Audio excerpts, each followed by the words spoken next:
Humus అనగా అని అడుగుతున్నారండి. మనకి ఇక్కడ ఆప్షన్ 3 అండి.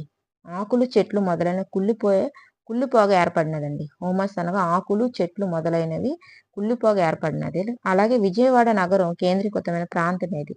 విజయవాడ నగరం కేంద్రీకృతమైన ప్రాంతం ఏదంటే మనకి ఇక్కడ ఆప్షన్ 4 అండి. తుంగభద్ర నది తూర్పు ఒడ్డున.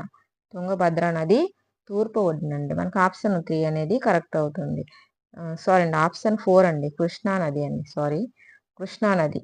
విజయవాడ నగరం కేంద్ర ప్రాంతం కృష్ణా నది ఉత్తర ఒడ్డునండి. అలాగే ఏ సంవత్సరం బ్రిటిష్ వారు విజయవాడ దగ్గర కృష్ణా నదిపై ప్రకాశం బ్యారేజీ నిర్మించారని అడుగుతున్నారండి.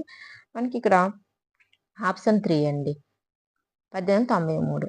ఇది మనకి డిఎస్సికి సంబంధించి సోషల్ కంటెంట్ అండి. దీని యొక్క ఫుల్ వీడియో నేను డిస్క్రిప్షన్ పెడతాను. నేను డైలీ డిఎస్సికి సంబంధించి వీడియోస్ పెడుతుంటాను. మా ఛానల్ సబ్స్క్రైబ్ చేసుకోండి. Okay, thank you.